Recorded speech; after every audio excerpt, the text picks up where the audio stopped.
But what I'd like to do this morning is really give you an overview and an update on where we are with arguably the biggest story to have impacted on the UFO field in many, many years. And that is the interlinked story of the revelations about the Pentagon's AATIP program, the USS Nimitz sighting, and associated congressional interest. There were two incidents, one involving the USS Nimitz in 2004 and another event in 2015. And from these events, there were three videos essentially showing United States Navy jets chasing UFOs. And this, of course, really turned this subject on its head. It brought this subject, I believe, out of the fringe and into the mainstream in a way that I've certainly not seen in my time associated with this subject.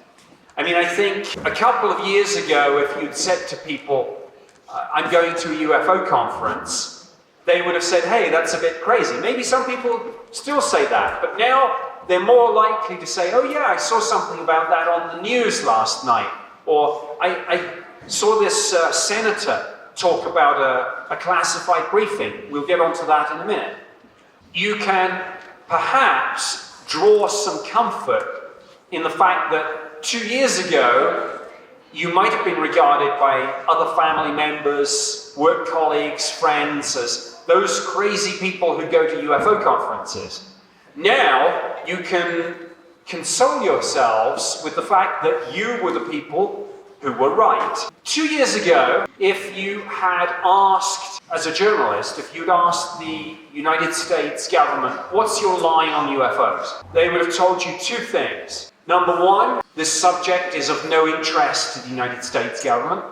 Number two, nobody is investigating and no investigations have taken place since the end of 1969 when Project Blue Book was terminated. 2 years ago, just over 2 years ago now, on December 16th, 2017, the New York Times broke the story of the existence of a hitherto unknown US government program called AATIP.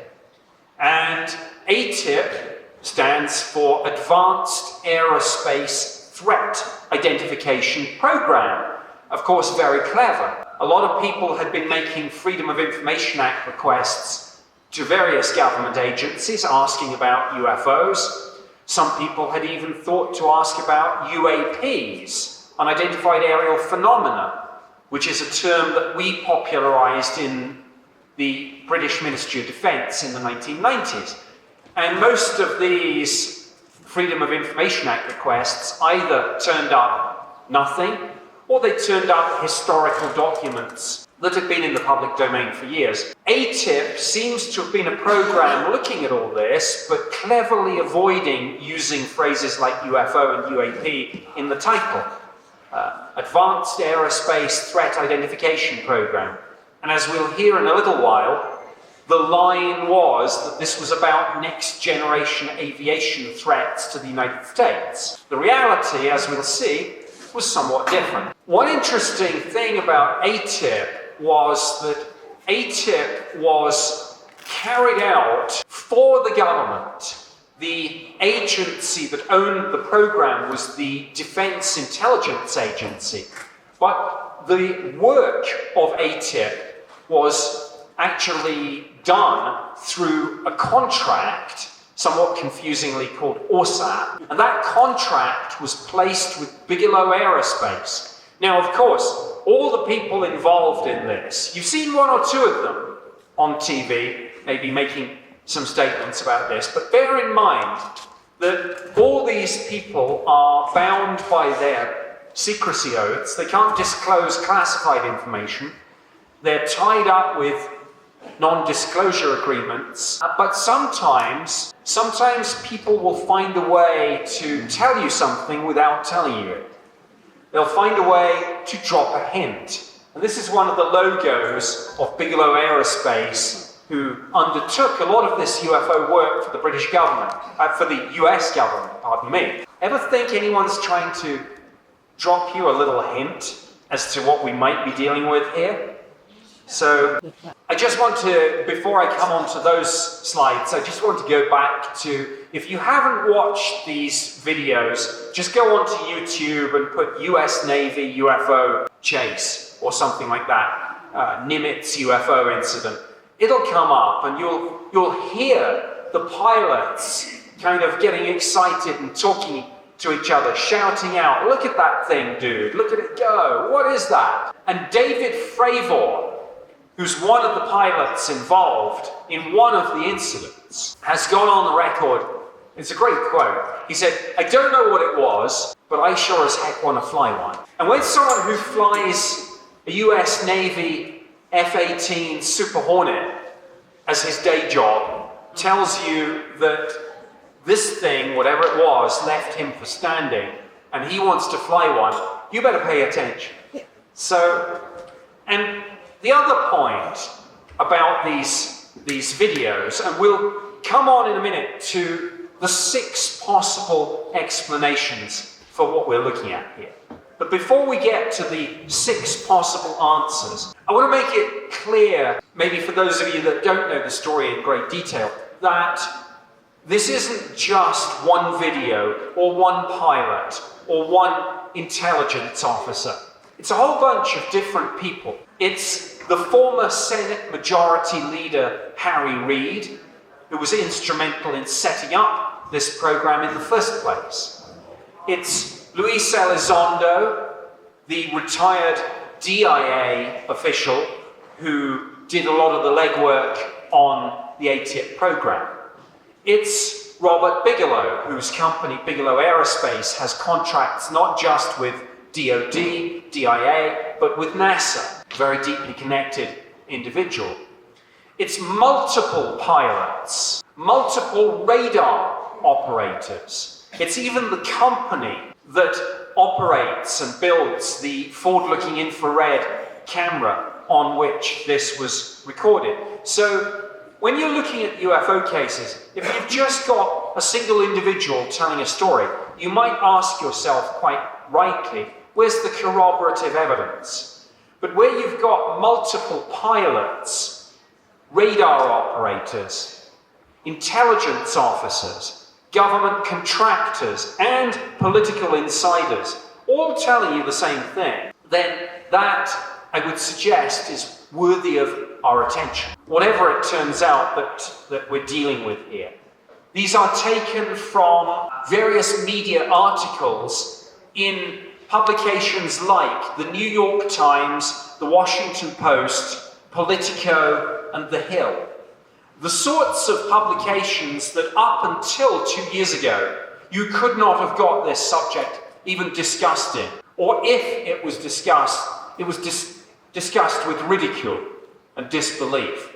And now, these major mainstream media outlets, whether it's newspapers or television, are all finally giving this some serious column inches and airtime. So, every time they run a story, they reach out to a Pentagon spokesperson and they say, "We're running an article, we need the official, either Department of Defense or United States Navy line on this." So the first line basically says, since 2014, these intrusions have been happening on a regular basis. They are talking about unauthorized penetrations of restricted military airspace by UFOs. We want to get to the bottom of this.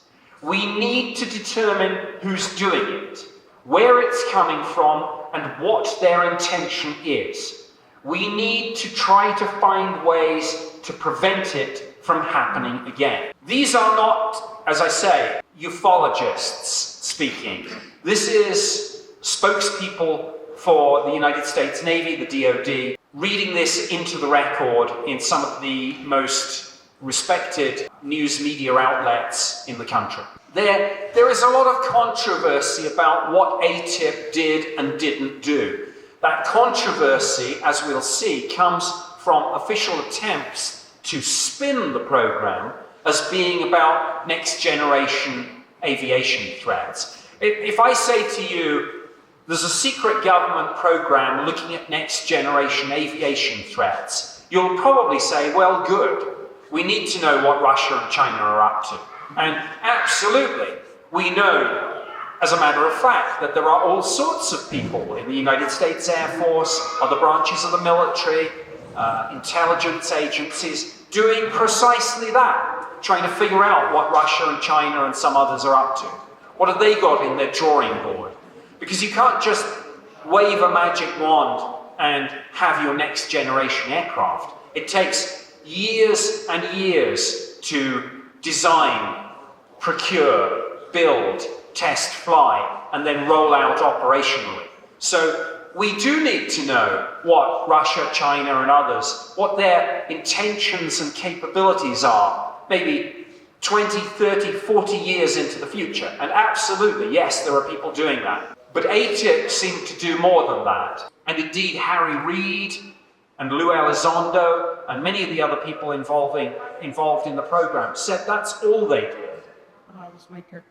So this is another official statement given by a US Navy spokesperson for an article in the New York Post. AATIP, and this is the direct quote, did pursue research and investigation into unidentified aerial phenomena. Note that phrase again, UAP. And one of the Navy spokespeople went on to say, more recently, we borrowed that term from the Brits.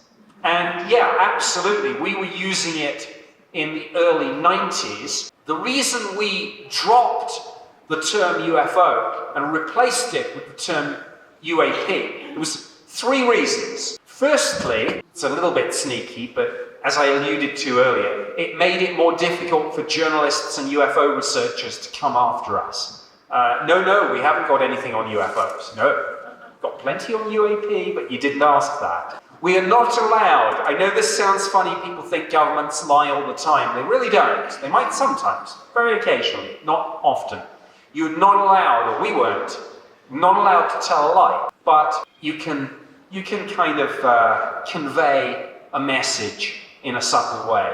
You can, let's not go down that road. So, number one was it made it more difficult for journalists and UFO researchers to come after us with the Freedom of Information Act. Number two, much more important, it was about rebranding the subject. We wanted to lose the kind of pop culture baggage that came with the term UFO. And we wanted effectively to reframe the debate on the subject. And number three, allied with that, we wanted the whole thing to sound like what it was. A scientific problem, a military puzzle, not something out of a sci-fi movie. I'm not a whistleblower, by the way. People ask, you work for the government, don't you get in trouble for talking about this? I can only talk about this because the British government, and now the US government, to some extent, has declassified and released a lot of information about official research and investigation into the UFO phenomenon. Heck, half of the files that I wrote and managed during my time on the MOD's UFO program, that's all been declassified and released now. You can go and read them at the National Archives in the UK. So there is still a kind of misperception about the things that we have and the things that we don't have and the things that we might have. Also bear in mind, this is something I had to be aware of almost every day when I did my job investigating UFOs for the Brits. We will have things being test flown, or even things that have gone operational that have not been publicly declared. There will be things flying that you won't hear about for 20 or 30 years. Ask yourselves, how long had stealth fighters and stealth bombers been flying before they were publicly acknowledged, before you actually saw them on the evening news? A long time. And how much further back in time did the first research and development into stealth technology, when did that start? I'm not sure I can give an exact year, but let me tell you that the exact year would stagger most people, even aviation journalists. Up until certainly as recently as about a week ago, and I believe still current today, the official position of the Department of Defense, and it's interesting, in the last few weeks, the Pentagon, the Department of Defense, have taken over from the US Navy the business of answering all the questions that they're getting from journalists about all of this. So the Navy were handling a lot of this on a single service basis. Now the DoD have stepped in and they're saying that we're doing this on a sort of tri-service, cross-government basis. And the objects observed by our aviators in those 3 videos are still considered unidentified.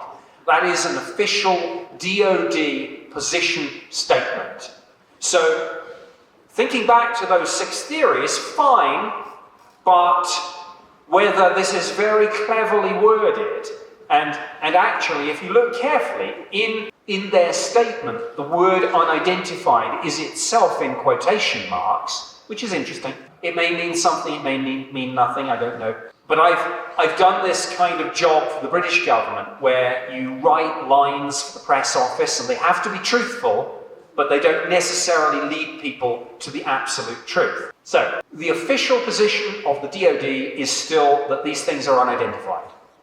But there is a big but. You try and drill down, and journalists have gone to the DoD and they've said, fine, you say it's unidentified, but here are my follow-up questions.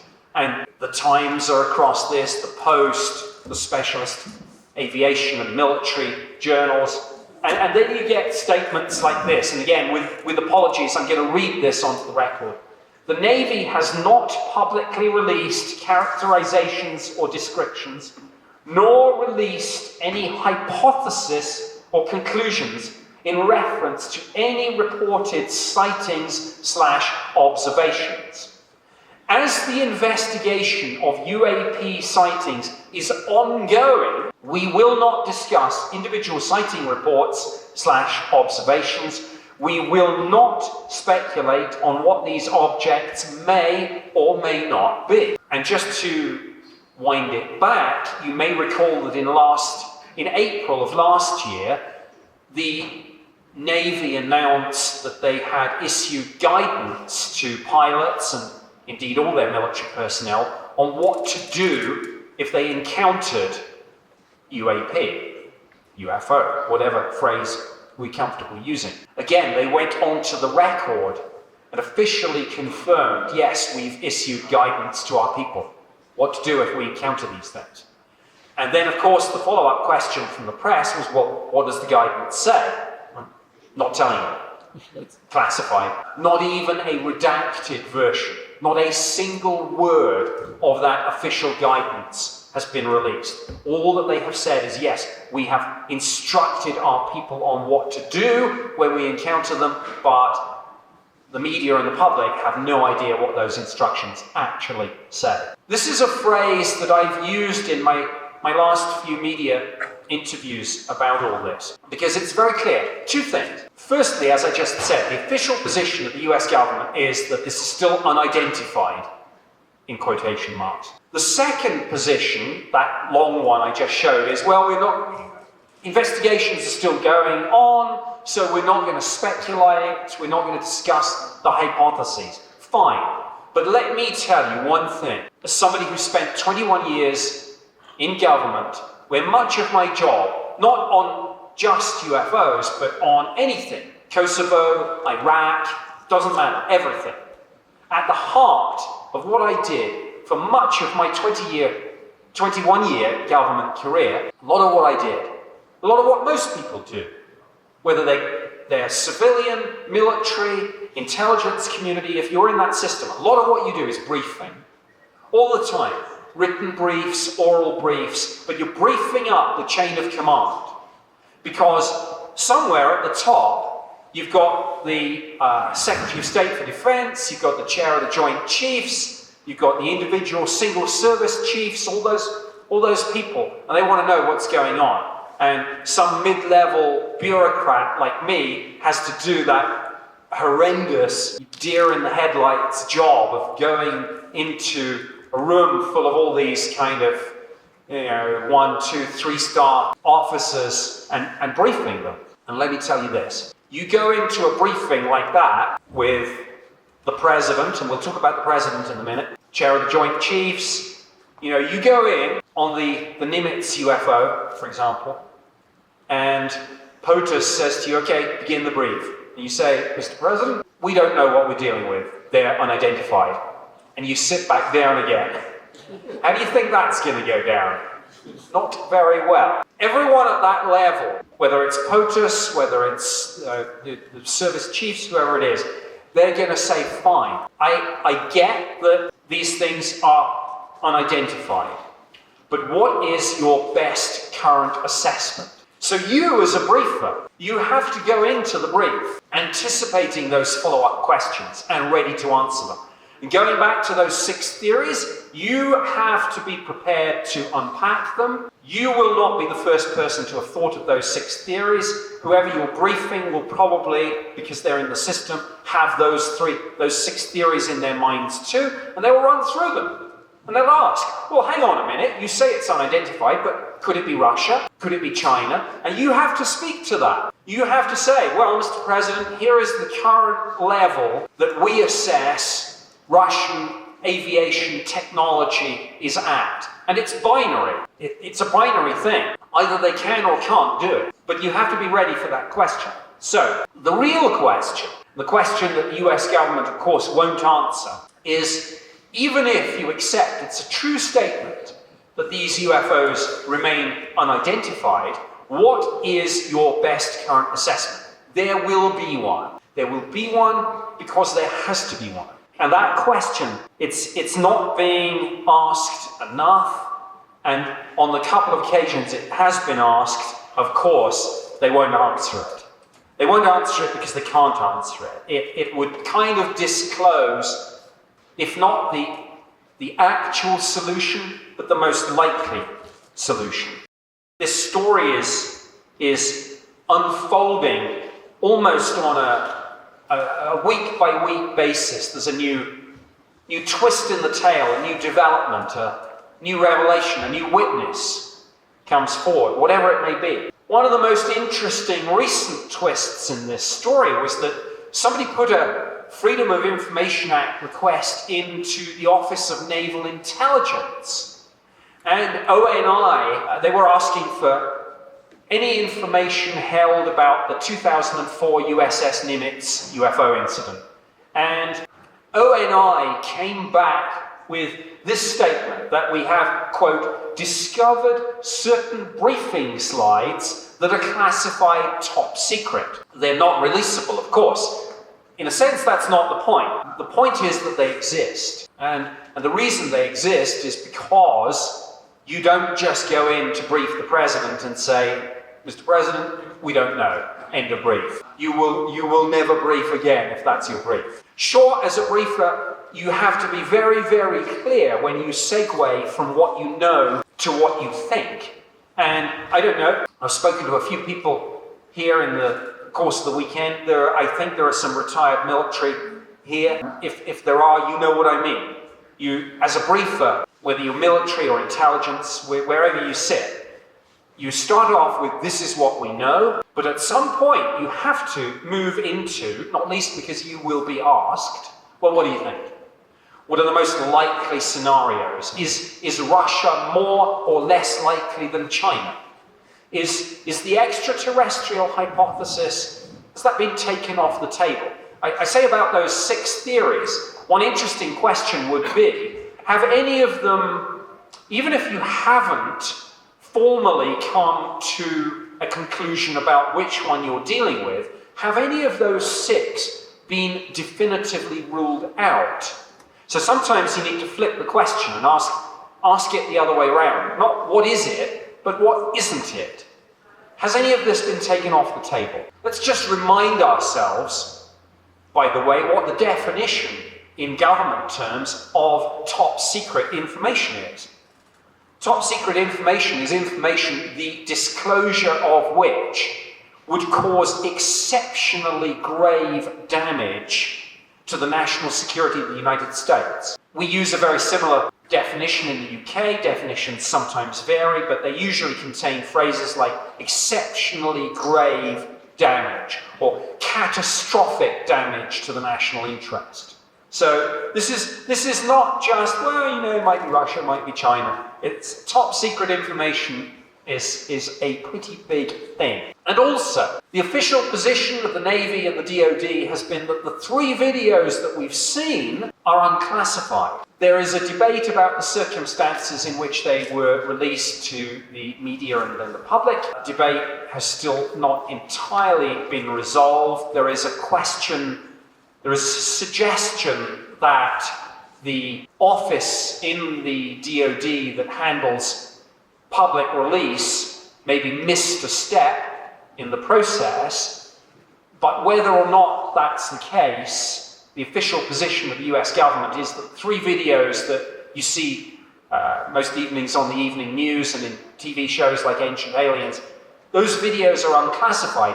But ONI, in parallel with the recent revelation that there were top secret briefing slides, they said, yeah, we've got a secret video. What is that secret video? Is it a different encounter? Is it identical to one of the videos that we've seen, but maybe with more data, telemetry data on the imagery?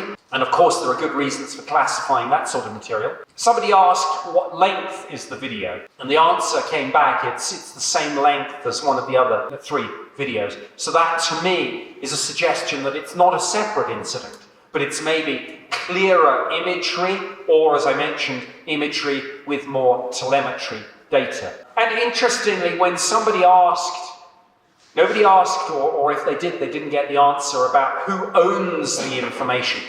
There's a difference between the information owner and the information holder. Anyone can hold information if they're cleared for it, but the original classification authority is the information owner, and we don't know who the OCA is with the briefing slides, which would be an interesting thing to find out. But we do know that with the video classified secret, that the original classification authority is Naval Air Systems Command. So again, as this story continues to unfold, more and more pieces of the puzzle are beginning to come out. Then we get into this kind of like spin and dirty tricks business. Fairly shortly after the New York Times broke the story about the existence of the AATIP program, Congress got involved. Congress read the papers too. And various senators and Congress people and staffers were saying, wait a minute. They were asking the same question that you were probably asking. Wait a minute. Up until 2 years ago, if we asked you about UFOs, you said no one's interested and no one's investigating. Now we learn that you have a program. Well, even if you set aside the issue that the public seem to have been misled on that, Congress wants to know what's going on. And then a sharp-eyed researcher noticed that in one of the daily Congressional orders of business, there was a little throwaway line on about page 43 of a 100-page document, and it said, DIA wrote to Congress with a description of all products produced under the AATIP program. So a lot of people made Freedom of Information Act requests. I kind of don't like to do that because even though I now work in TV and broadcasting, I kind of feel a little bit like gamekeeper turned poacher if I do that. But I did speak to somebody in the DIA's Office of Corporate Communications, Because I occasionally do some journalism on this myself, I see that Congress have been sent a letter about AATIP by the DIA. I'd like a copy of that letter. I'm running a story. It took about a year of having those discussions, and then I think in January last year, little email pinged into my inbox. Hey Nick, here's that letter you were after. So I scanned it in and I tweeted it. Checking that it was all absolutely publicly releasable. Of course, I'm not a whistleblower. I have no desire or intention ever to divulge any classified information. It's illegal and it's not proper. I will honor my oath to my country and to my adopted country. I'm a Brit, but you've had me here for a few years now. Thanks for having me. In the cover letter to Congress, DIA said this: the purpose of AATIP was to investigate foreign advanced aerospace weapon threats from the present out to the next 40 years. And if anyone had read that letter, they would have probably thought, yeah, Russia, China, what are they up to? Yeah, it makes sense that we would want to know that. Sounds good, doesn't it? Sounds perfectly plausible. The program is called Advanced Aerospace Threat Identification Program, and that's what they're looking. Fine, does what it says on the tin. No problem. But there was a problem. There was a big problem. Because attached to the letter was a list of 38 scientific and technical publications. And these 38 studies were described in the cover letter as essentially being the total product of the AATIP contract. And these are some of the subjects that these 38 studies dealt with: anti-gravity, invisibility cloaking, Stargates, warp drive, wormholes. Well, you could say to yourself, 40 years is a long time. Maybe we figure that the Russians or the Chinese will get into some of that. Invisibility cloaking, sure, there are people working on that right now. Invisibility, I'll believe it when I see it. Okay, thank you. But some of those things, and you could say, okay, I could conceive that Russia, China, others would be working on invisibility and maybe anti-gravity and things like that. But come on, Stargates, warp drive, wormholes. This is about interstellar travel. This is about the technology that will take humankind to the stars. This is not about what are Russia and China doing. And look, here's another thing. I've done this sort of thing for government. If this really was a program about next generation aerospace weapon threats to the US, where are the papers on Chinese factory production capacity? Where are the papers on the state of Russian aeronautical engineering? Where are the papers on Iranian and North Korean political intentions, geopolitical aspirations? Where are those papers? If AATIP was indeed about next generation aerospace threats, those are the papers that I would expect to see, and they are glaringly absent. Sometimes in this, it's not what's there, it's what's not there. There are 0 papers listed as being anything to do with Russia, China, missiles, drones. But you'll notice, those of you who can see the text, you'll notice I missed one out. The absolute icing on the cake that tells us that AATIP was not about Russia or China was that attached, and none of this is disputed. This is all out there. This is not me saying so. You can pick up the phone, you can ask the DIA's Office of Corporate Communications. Multiple journalists have now gotten exactly the same thing. The legitimacy of these congressional documents is not disputed. The icing on the cake is that one of these 38 studies dealt with the Drake equation. For those of you that don't know, the Drake equation is a theoretical construct designed to estimate how many communicable civilizations there might be in our single one galaxy, the Milky Way. There is, in the attachment to this DIA letter to Congress that lists the studies done, a study on the Drake equation. And I ask you this: if this was really about Russia and China, as some people are still trying to spin it, why would we need to know how many extraterrestrial civilizations there might be in the galaxy? Isn't there a little bit of a disconnect there? And absolutely there is. The Armed Services Committee, oh, by the way, in Congress, both Senate and the House have looked at this. The Armed Services Committee have had a look. Homeland Security have had a look. Intelligence have had a look. Last June, some senators said, we've been briefed. And they came out of those briefings, and if you can find them, it's kind of interesting. There's kind of an expression on their faces. Mark Warner, Vice Chair of the Senate Intelligence Committee, just said, yeah, I've had a briefing on all this. I'm not going to get into any of the contents of the briefing. It was a classified briefing. He didn't even say, well, look, I can give you an unclassified summary. This is kind of what we're dealing with. This is the ballpark we're in. He basically said, I am not going to get into the contents of any of this briefing. Jean Shaheen from the Armed Services Committee, she said, we've been briefed, it was a classified briefing, so I'm not allowed to talk about it. But if you were to ask me personally, do I believe there are UFOs?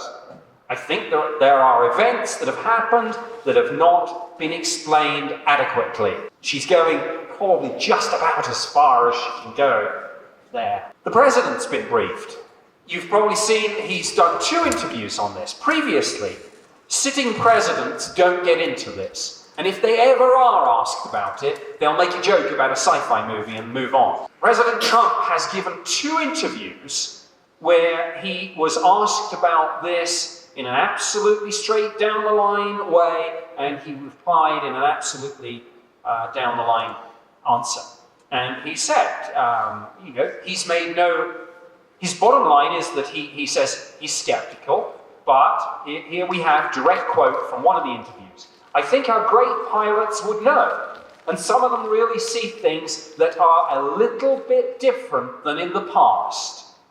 We are watching, and you'll be the first to know. We are watching? Well, hang on a minute. As I said, 2 years ago, the official position is no one's even interested in this. And now the president admits to being briefed on it, says that the pilots are indeed seeing something, and it seems to be a little bit different than previously. What does that mean? It's a little bit different. Pilots have seen UFOs for decades. What's a little bit different? There's been a ratcheting up of things. Remember that Navy statement I showed earlier? They talked about an upsurge in unauthorized intrusions into restricted military airspace. Something is a little bit different. That's what POTUS said. We are watching. We are watching. Ruben showed a compilation of these clips yesterday. I'm not going to show you a clip, that's just a still. But I've been on Tucker Carlson's show 8 times in the last year and a half on either this story or aspects of it. 8 times. He's had some of the other people involved in this on several times too. I think I'm in the lead with 8. But Lou Elizondo has been on, of course, Christopher Mellon, Leslie Kean, David Fravor, various other people. But yeah, I've 8 times to discuss this. This subject has truly come out of the fringe and into the mainstream. I hope that you have found this an interesting overview and update on where we are with these 3, I call them 3 interlocking stories of the US Navy encounters, 2004, 2015, but many others. It is the tip of the iceberg, or a tip of the iceberg, as I said in that slide. So the Navy encounters, the incursions into military airspace. the AATIP program itself and the associated interest from the president, the various congressional committees I described, the senatorial briefings that have taken place. There is a lot going on. 2 years ago, we would not have been having this conversation. Skeptics would have said, well, no one in government really takes this seriously. Now we have ashen-faced senators coming out saying, yeah, I've been briefed, but I'm not talking about it. So we are in interesting and new territory. I'll end with a couple of thoughts, 2 or 3 different thoughts, actually. Firstly, do I rule out, going back to those six slides, do I rule out any of those theories? No, I don't. I don't have enough. I've done this job for governments. I don't have enough data, and for a number of reasons, with apologies, I don't want to give you my best current assessment at the moment because I am involved in some discussions with some of these people that might be undermined by having that kind of conversation. Sorry if that sounds cryptic, but I'm just calling it the way it is. But what I'd say is this: if, let's speak hypothetically, if we're being interacted with, visited by other civilizations, in a universe nearly 14 billion years old, we are probably not, just statistically, mathematically, we are probably not going to find that the civilization or civilizations we first interact with in a universe nearly 14 billion years old are going to be 50 years ahead of us in tech. In a universe that old, we might be dealing with civilizations with millions and millions of years head start on us. What might that technology look like? What might those civilizations be like? I put it to you, I use the old Arthur C. Clarke quote. Their technology would be indistinguishable from magic. I slightly stole this analogy from someone, I can't remember who, apologies who I'm not crediting with this. People talk about reverse engineering. Oh, if we get our hands on an alien spaceship, we'll be able to reverse engineer it. Imagine if a stealth fighter went back in time 200 years ago, crashed into lots of little pieces. Would the finest minds of the age, the Jeffersons, the Franklins, would they be able to figure out what it was, let alone put it back together or build one? Probably not. Then, ask yourself this: if we're dealing with those truly cosmological time periods, like 14 billion years, if you dropped your cell phone, if you went hiking and dropped your cell phone on an anthill, how long do you think it would take the ants to figure out how to build them? Yeah, that might be the territory we're in. Could we deal with a civilization like that? Well, I won't go down the whole alien invasion scenario, but just imagine the technological mismatch. We can only hope that if we are truly being visited and interacted with, we can only hope that they come here not as conquerors, but as explorers, scientists, anthropologists. Look, we are not going to have anything to teach extraterrestrial civilizations truly capable of interstellar travel, which is a technology orders of magnitude above anything we've got. It's not just like going to the moon, but it's a little bit further. We're not going to have anything to teach civilizations like that. And by the way, the people say, what do the aliens look like? As if there's just like one? Why would in an infinite universe, the chances of there being just 2 civilizations, us plus 1, are as vanishingly small as the chances of us being alone. So, in a crowded cosmos, we're not going to have to teach. We're not going to have anything to teach those sorts of civilizations. Anything about science, technology, engineering, physics, maths. But they might be interested in what I call the more interesting and abstract things. The anthropological things. Our painting, our music, our poetry, our philosophy, our political systems. So let's hope that's the territory we're in. And a final thought, if you ever encounter skepticism and you get irritated, well, firstly, you can say, hey, look, it's not just me saying this, it's now the government themselves are coming out with this. The fact that this is unidentified comes from the Navy and the DoD, not from the UFO community. But tell them this, when it comes to all of this, the skeptics have to be right every day. But the believers only need to be right once. The question, are we alone or not in the universe? Are we being visited? These are some of the biggest and most profound questions we can ask ourselves. We may be closer than ever to getting an answer.